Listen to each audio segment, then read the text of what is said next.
Now, you shared quite a lot about the importance of, putting in the work and being in spaces whereby you'd want to be pushed further.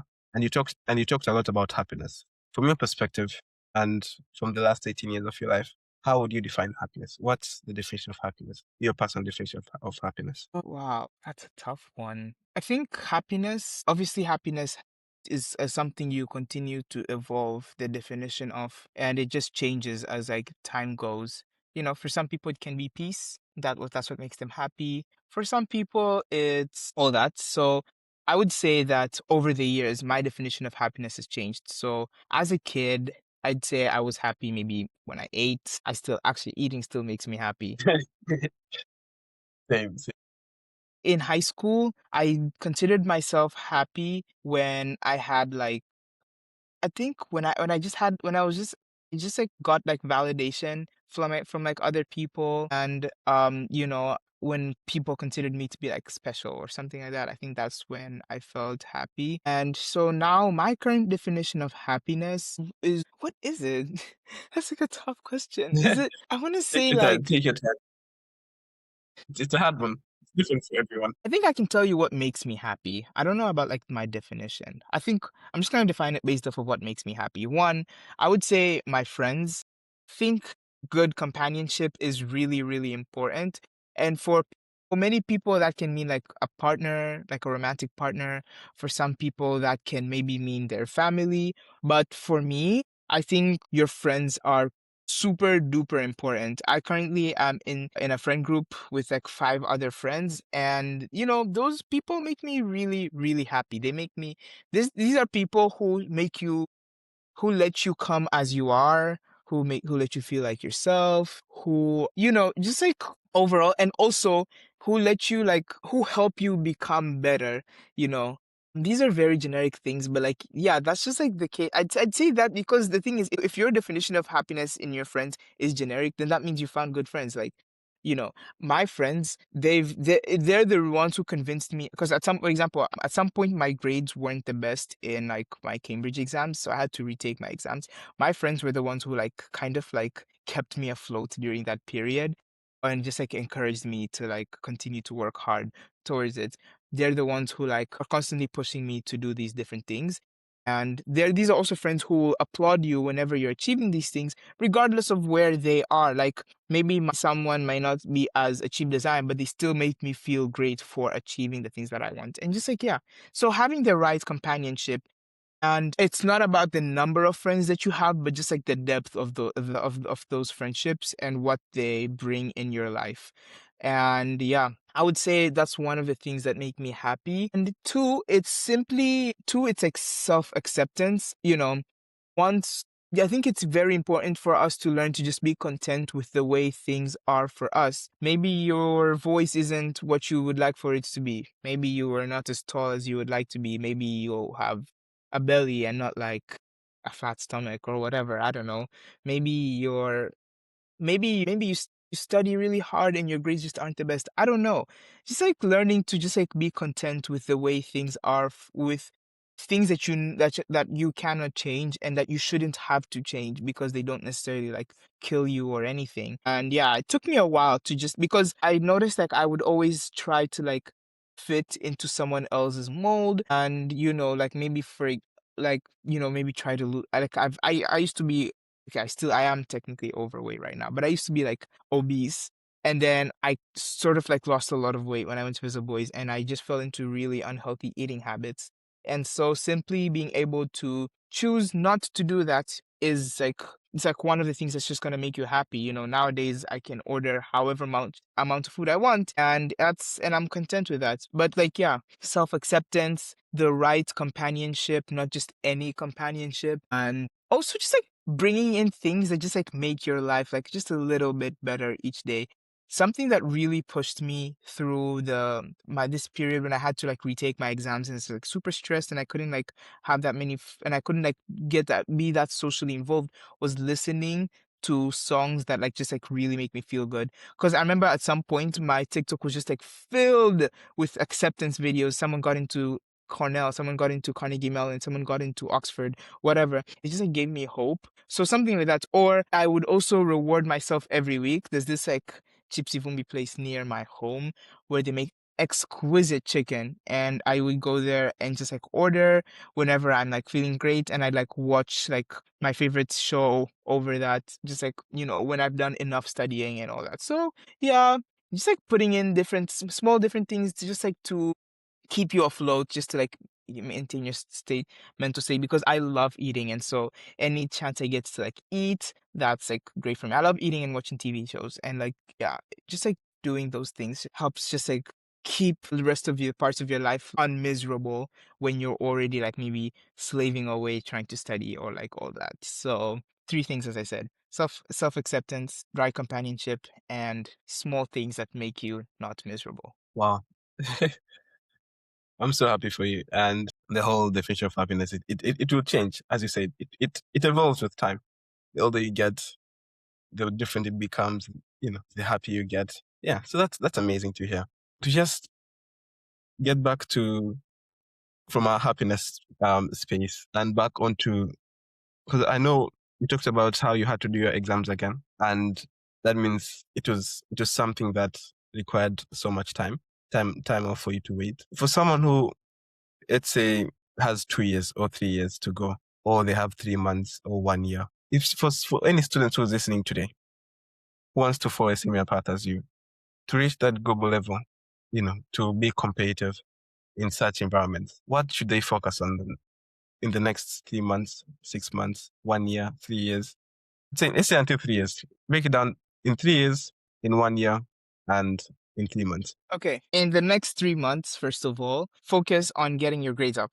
Okay, right now it's January, so if you're in a August June school, that means your May Mm, Junes are coming up. Okay, your mock exams are coming up. In the next 3 months, get lock in with your mock exams, study for that mm, stuff. It does appear in your application, and you really just want to like do well, and just like lay the groundwork for your May June so that you're less panicky and you don't get exam anxiety during that period. Because that part of the reason I had to retake was because I would panic in my exams and then like I wouldn't do so well. So focus on your studies in this period, and mm, obviously continue your extracurriculars. But right now, and at every point in time in the next 3 months, make sure that your grades by the end of that semester are perfect. Not good or amazing, perfect. Secondly, in the next year, just try to look at the like profile you're building stuff, and just like see like the kind like who it has made you, and how you can like how maybe you think it will inform your way forward or like your journey after that. So in the next year, I want people to focus one on like finding out what exactly it is that defines who they are or that means a lot to them, and to really work on that. So yes, beyond just your academics, are you super into debate? You can audition for the National Debate Academy by mm, TCRO.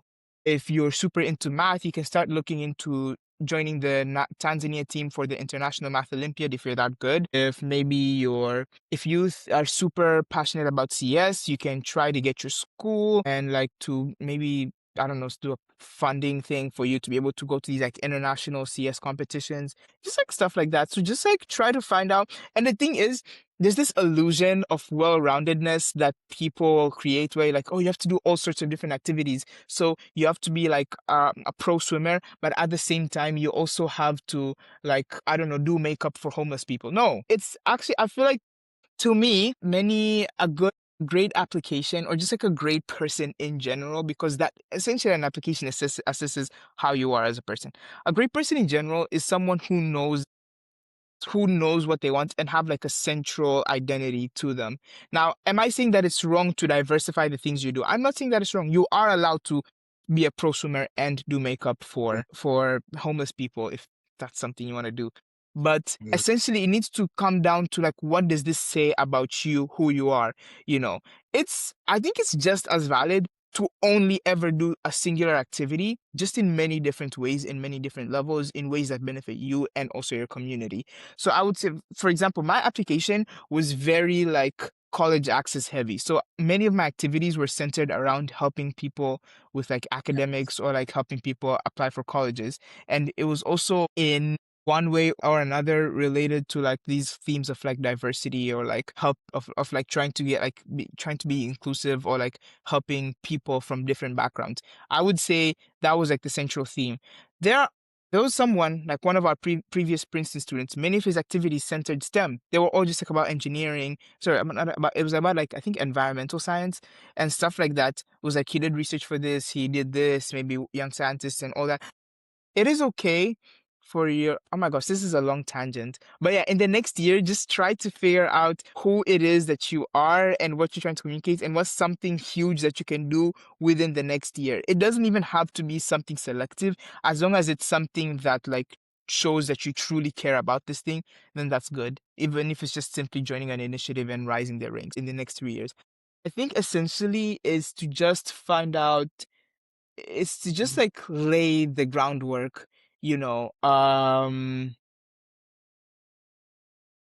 just lay the groundwork so that you can, okay, let's say right now, yeah, at that point, in that point in time in Form 4, you're like, I do want to go to an Ivy League school, but maybe I won't want it. Lay the groundwork to go to an Ivy League school so that when you get to the point where you have to make the choice, you can choose whether to do it or not to do it. But like, Yeah. just like lay the groundwork for like the next 3 years. So I would say pass your exams, get straight A's in Nectar, guys. Please, if you can, get straight A's or at least 1.7. That's also acceptable. IGCSE students Amen. get like A stars. I don't know how they count the points or whatever, but like, yeah, just like do that. Just like lay the groundwork so that you can be able to make a choice in those 3 years of what it is that you do want to do.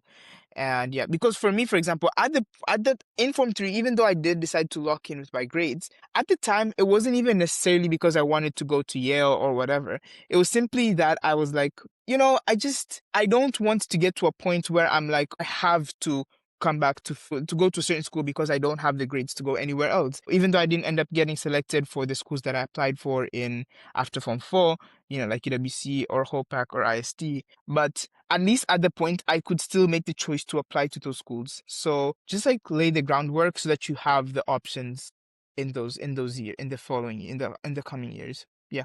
Yeah. Which is very powerful in the sense that do your best so that you're able to, have a choice of where you go, isn't it? Yeah. And you mentioned something very powerful too about how you're able to bounce back after graduating from 4 with such good grades and not getting acceptances into the schools you wanted for A levels. How did you approach rejection at that age when you knew that you're among the best candidates to get into the IST, Park, and the like? That was a toughie. That was a toughie because, like, Hey. first of all, I just want to talk about it real quick. Yeah. When your entire identity becomes not academic validation, but academic excellence, when a core part of your identity, not your entire identity, Yeah. when a core part of your identity becomes academic excellence, and then you don't manage to achieve those things, you start to feel like a fraud, and you start to wonder, who am I then? Like, what was all of this for? Like, am I simply like just nobody anymore? I think what worked for me was taking time to take those rejections in. This is a hot take, but I don't like this culture of, hey, we gotta stay on top of things, we gotta keep moving, we got no time to mourn. No, you're allowed to mourn you're allowed to mourn like rejection. Like if you've worked for 4 years to get perfect grades and then you didn't get the schools you wanted to go to, you are allowed to be sad about it. And don't let anyone else tell you otherwise. Now, should you be sad for 3 months? No. But No. I stayed in my room for 4 days. You can ask anybody. I stayed in my room in the exact same clothes for the next 4 days. When I got rejected from like all the schools I applied to in high school. But that's okay because Yeah. after those 4 days, right? actually no, after those 4 days I got another rejection. But then like after those 4 days, after that like short period, I was then able to like come back and like start working on my on the material, because I had like I had WSTC in Vietnam 2023 coming up. So I'd start working on the material. Like just like mourn Yeah. it first, give it time. Of course, it also depends on like where we're at. So like if you're, let's say, if it's like early decision, you got rejected, you only have like 2 weeks until the regular decision deadlines. 2 weeks to a month until the regular decision deadline. So maybe that's not as feasible at that. No, it's only 2 weeks actually.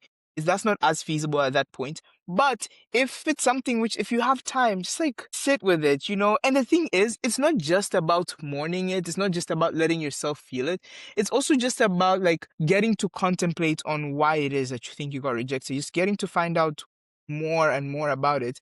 When you truly, truly feel bad for these, like for like this rejection or redirection or whatever, you are able to find out, you're able to just like build yourself and like find out, hey, you know, maybe this aspect of me does need to change in this way. Or just like, it also just like makes you more resilient. I just think we should mourn our losses and like just give ourselves time to like really ponder it and just like, yeah, They just to internalize. yeah, just like when you give yourself time to mourn it, it really also helps you understand how much you want it. Like, yeah, when I got rejected from all those schools, and I think staying in my room for the next 4 days consecutively is not a normal reaction. But that just shows how much I wanted, how much I care about the highest academic like achievement possible. Like it just shows that I really wanted this. And like, yeah, so then that means it also just like makes you, it just reassures you that this is something that you want and like this is something you're willing to do anything to get. So yeah, that's the importance of mourning. Whew. Well, that's. I'm so proud of you, by the way. So well done. Hmm. Um, what do you think comes with crossing a bridge that many others are still standing in front of? Like, what responsibility do you think comes with crossing a bridge that many others are still standing in front of? Well, one, I think once you cross the bridge, it makes you, it first of all tells you that anything, probably anything is possible, you know, where there are times when you're just going to sit there and be like, you know, the chances of, statistically speaking, the chances of going to an Ivy League school are less than the chances of lightning striking the same place 3 times, if I'm not mistaken, or getting struck by lightning. It's a pretty difficult thing to achieve. But then once you achieve it, suddenly a whole world of possibilities are open.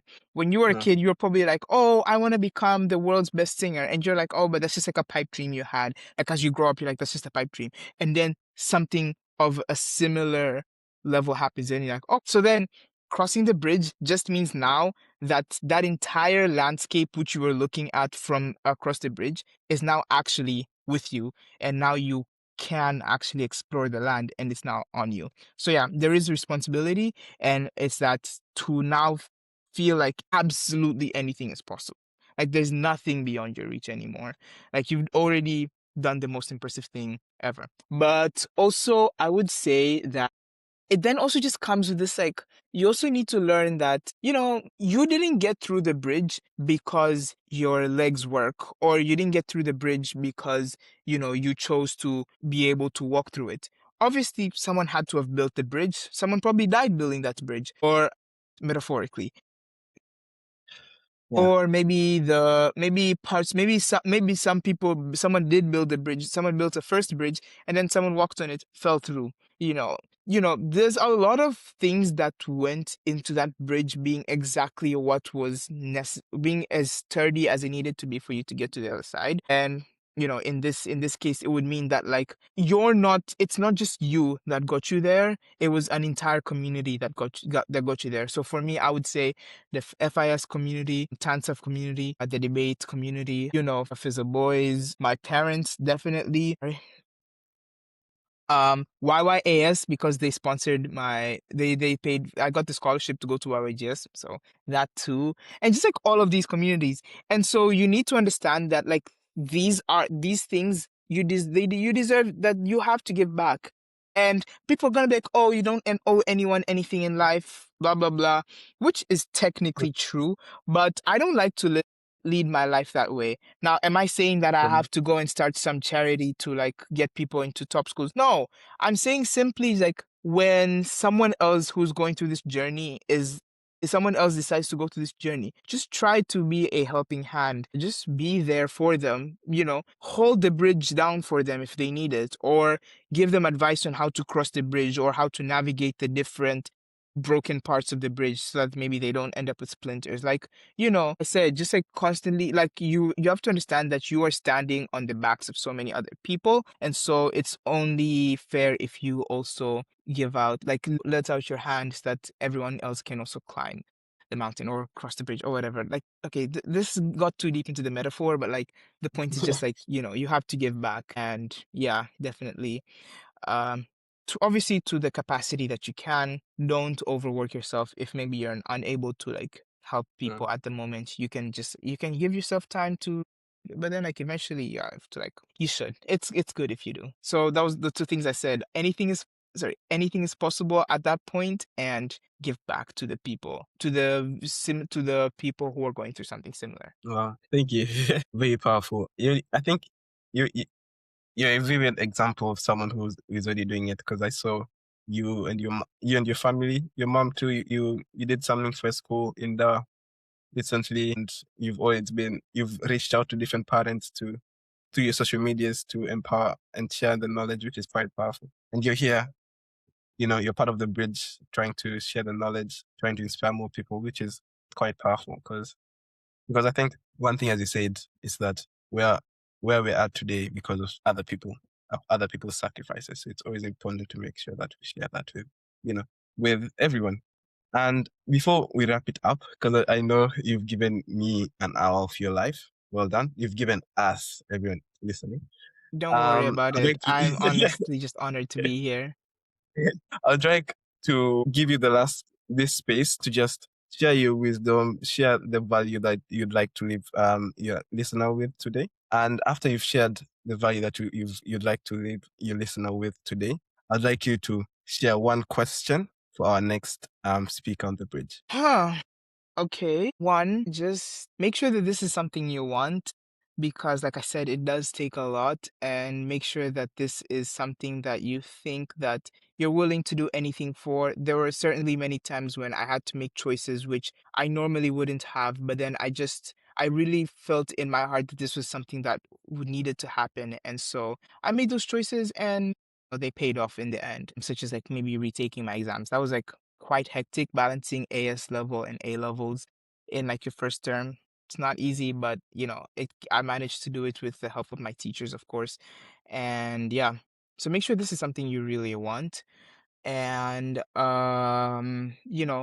believe in yourself. But like no, I feel like the things that got you there are tangible things that you can see and you can feel and you can hear. And so you just need to understand that you are responsible for your own success. And you need to understand that it is very much realistic. If you get to a room that is encouraging you to do this thing, it is because those people believe that you can do this.